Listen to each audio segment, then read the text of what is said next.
I was recently taken aback to discover that a significant fire had occurred at Ever Trust Company, where my husband Richard works.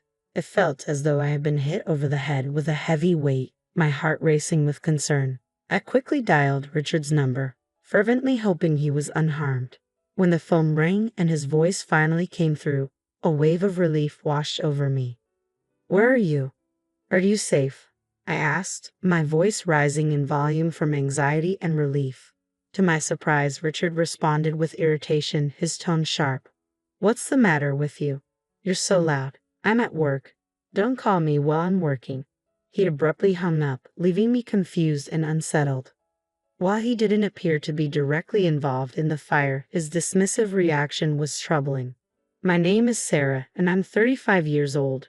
Nursing is a significant part of my life.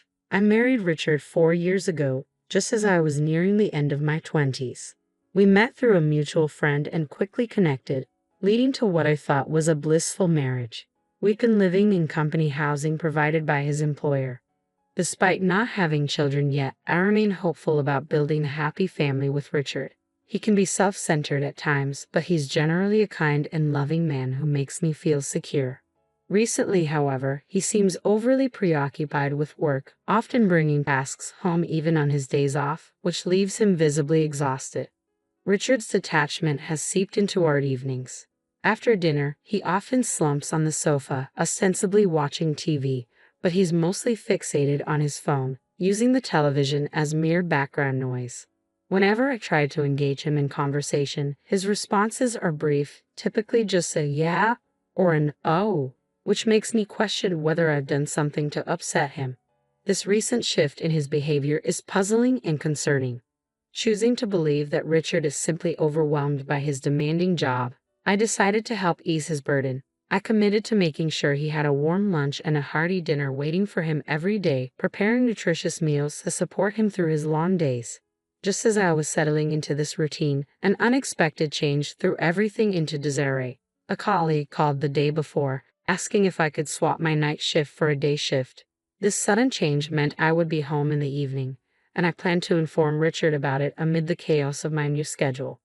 I managed to email Richard about the shift change on the day itself, letting him know not to worry about dinner since I would prepare it once I got home. Strangely, I didn't receive a response. I figured he was swamped with work, so I focused on my duties. Even after my shift ended, there was still no word from him. This was unusual. Richard typically replied promptly to my messages during his breaks, often using emojis to keep the tone light. But this time, he had only read my message and didn't respond. I began to wonder if he was buried under work or if this silence signaled something more concerning, a shift that can sometimes happen after years of marriage. Feeling a bit down, I stopped at the supermarket on my way home. Despite the cold weather, I was determined to make a warm one-pot meal for us. I picked up all the necessary ingredients, ready to start cooking as soon as Richard walked through the door. However, he didn't come home at his usual time of 6:00 p.m. The hours dragged on, and by the time he finally arrived at 9:00 p.m., I felt a mix of relief and worry. As he entered, I greeted him, trying to keep the mood light. "Welcome back. You're home late. Did you have to work overtime?" I asked, my voice tinged with concern, hoping for a simple explanation. "Yeah, but did you really have to switch to day shift so suddenly?" Richard replied as he walked into the kitchen. I nodded, sensing the tension. "Yes, a coworker had an emergency, and I was late in telling you about the change," I explained. "I see. I guess you couldn't help it," he said, frustration creeping into his voice. "But it's a bit annoying that you only informed me today. I might have made plans to go out for a drink or something." "You're right. I'm sorry," I said, feeling the weight of his disappointment. I replied as I turned on the stove to heat the pot. "Oh, you haven't eaten yet." Richard noticed the setup. "No, I thought I'd wait for you," I said, hoping he'd appreciate the gesture. "Well, thanks, but next time you don't have to wait for me," he said. His words stung a little. I had hoped for a cozy evening together. I sighed quietly as I waited for the pot to boil. Once it started to simmer, I served up Richard's portion, followed by mine. I was famished after waiting all evening, and the hot pot was delicious. I began to savor each bite, but then I noticed that Richard wasn't eating much. "What's wrong? You don't seem to be eating," I remarked. "Oh, yes," he muttered, looking distracted. Then he admitted, "I worked late, and a junior colleague bought me a rice bowl at work, so I'm not hungry." But you should have told me that earlier," I replied, feeling a mix of disappointment and frustration. "You could have sent a quick message before I started cooking." I think Richard sensed my irritation because he quickly suggested, "Okay, then put my portion in the fridge. I'll eat it tomorrow morning." He tried to lighten the mood, but the atmosphere was already strained. After a few minutes of silence, Richard got up from the couch and suddenly announced, "I'm going for a walk." His abrupt decision to leave the house after our interaction felt unusual, leaving me puzzled about what was going on with him lately. When I expressed my concern about his sudden urge to walk, Richard explained, "I haven't been getting enough exercise lately, and with all the late work hours, I just need a change of pace."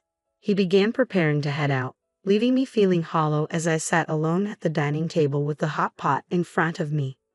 Eventually, I decided to put my portion in the fridge, feeling slightly overstuffed. I realized that Richard and I hadn't spent much quality time together lately, so I suggested joining him for a walk, hoping it might provide an opportunity for us to reconnect. However, Richard declined my offer. "It's not good to move around right after eating. Besides, I need to take a long walk alone tonight," he said before leaving the house by himself. His behavior struck me as odd, and driven by a nagging instinct, I discreetly followed him from a distance.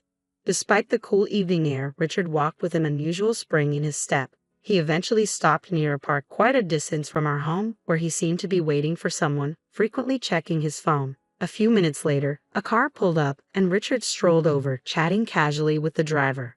Curiosity got the better of me, and I moved closer to get a better look through the car window. Inside sat a woman with long curly hair and shiny lipstick, laughing joyfully as Richard climbed into the passenger seat. The sight felt like a punch to the gut. I couldn't shake the thought that he might be having an affair. Just as I was processing the scene, the car drove off with them, leaving me standing there, stunned and struggling to make sense of what I had just witnessed. Not long after, Richard texted me, claiming he had unexpectedly run into an acquaintance and would be home late. His explanation felt far too convenient, and deep down, I knew something wasn't right. The trust I had in him began to waver. My trust in him was shaken as I struggled to comprehend the reality of the situation. He had claimed he wasn't hungry because he had already eaten, yet it was past 3:00 a.m. when my husband finally came home. He stumbled in, seemingly tipsy, and headed straight to the kitchen for a glass of water, completely unaware that I was awake. Since that night, he had often stayed late at work, especially when I was on the day shift. Synchronizing our days off had always been a challenge, but now it felt nearly impossible. Recently, he was not only working late but also putting in hours on what were supposed to be his days off. I couldn't shake the suspicion that he might be meeting the woman I had seen with him that night. Driven by doubt, I began searching for detective agencies online. After some digging, I submitted an investigation request to the most reputable one I could find. I felt guilty for going behind his back, but I reasoned that if the investigation cleared him, I could fully trust him again. Waiting for the results was excruciating. My husband remained as reserved as ever, and every time I looked at him, the image of that woman haunted me. I was desperate for clarity. Then an unexpected event occurred. It was a busy Saturday at the hospital where I worked, and my husband was supposedly working on his day off. As I focused on my tasks, trying to push aside my personal issues, the distant sound of fire truck sirens caught my attention. The noise grew louder and more urgent, and soon it wasn't just one fire truck, but several speeding by. A sense of unease crept over me, turning into worry as two of my colleagues returned to the ward with grave expressions. They were discussing an emergency, a large fire nearby. "You mean the fire?" I asked, trying to catch up with their conversation. "Yes, that's right," they confirmed. "There's a major fire at Ever Trust Company." The shock hit me like a physical blow. Ever Trust Company was where my husband worked. An overwhelming sense of distress washed over me as I considered the danger he might be in.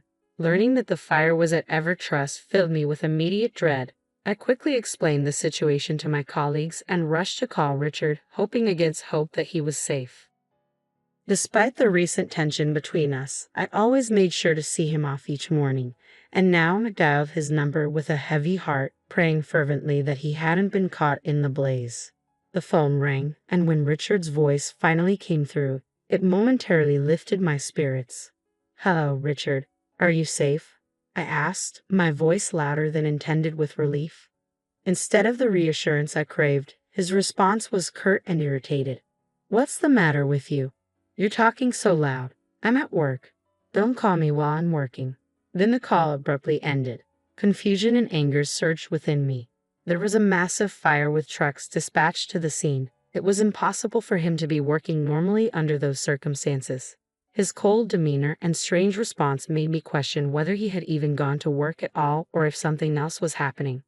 As my worry for his safety morphed into suspicion about his fidelity, I couldn't shake the thought of all those mornings I had seen him off. Was he using that time to meet someone else? By the time I reached home, my mind was made up. I needed to leave and start anew. As I began packing my belongings, I felt a mix of determination and sadness. I checked the mailbox and found that the results from the detective agency had arrived. It felt timely to take these with me as I left a house that no longer felt like home. My parents came over to help me pack, and I arranged for a moving contractor to expedite the process. As I worked amid the boxes, it struck me that Richard was probably unaware I knew the truth about his affairs, likely spending time with his lover at that very moment. I packed up my furniture and the appliances that had been with me since my Sable days. The room quickly emptied, becoming the hollow shell of the home it once was. Standing there, looking around at the nearly bare space, I realized how much I had changed and how necessary it was for me to move on from this chapter of my life. I felt completely detached from the life I once led in that house. With resolve, I moved my belongings to my parents' home and began searching for a new place to live on my own. The next day, Richard finally reached out, his voice laced with confusion and annoyance. "Hey, what's going on? Most of your stuff is gone." "I've moved out," I replied calmly. "What the hell were you thinking? When are you coming back? What about my food? What about the house chores?" His questions revealed everything. He was solely focused on how my departure affected him. Hearing his words stunned me, but I wasn't entirely surprised. "Is that all you think about when it comes to me?" I asked, disappointment heavy in my voice. Our conversation brought back memories of the fire at his company, a day he claimed to be tied up at the office, yet he seemed far too carefree given the circumstances. "Why don't you find another woman to handle all that?" I challenged, struggling to keep my composure. "What are you talking about?" he replied, genuinely confused. "You were with a woman named Kelly today, weren't you?" "Huh. What are you talking about? I was working at the office." "Oh, at the office? How long did you work today?" My suspicion intensified as the day grew busier, even though I was supposed to be off. I ended up working late into the evening, which made Richard's bewilderment over my move seem all the more suspicious. "That's why I was so surprised that you moved out," he said, trying to sound genuinely confused. "Stop lying already," I shot back sharply. "You lied about going to work, didn't you?" "I wasn't lying. I was working. What's going on?" His voice wavered between frustration and confusion. "How could you work late when there was a fire at your office during the day? When I called you, several fire trucks were dispatched to your company. They were there to extinguish the flames. That's why I called. I wanted to know if you were okay. You told me not to call you while you were at work, acting as if there was no fire." His silence spoke volumes, confirming my deepest doubts. The reality of the situation settled in, exposing the fissures in our relationship and making the distance between us feel more pronounced than ever. Armed with irrefutable evidence from the detective agency, I knew I had the upper hand. "There's no way you can escape this," I stated firmly.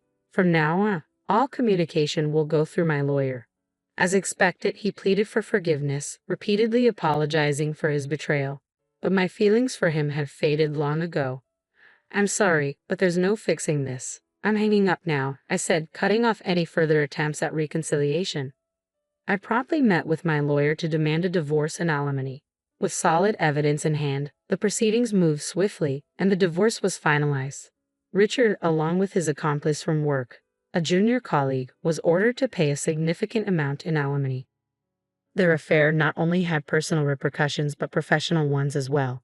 Once the news spread throughout the company, especially under the dramatic circumstances of the fire, it sparked widespread disdain among their peers. Both Richard and his affair partner faced cold stares and harsh judgments, a social penalty that visibly embarrassed them. Meanwhile, I settled into a new apartment, embracing my independence. The stability of my nursing career provided me with comfort, allowing me to take things slowly without rushing into another relationship. I reveled in my newfound solitude, appreciating the peace that came with it. Discovering my husband's affair, especially amidst the chaos of the fire, felt like a harsh twist of fate, yet it expedited the inevitable consequences he deserved. Now, as I adjusted to my single life, I looked forward to the possibility of meeting someone genuine in the future, without any rush, savoring each moment as it came.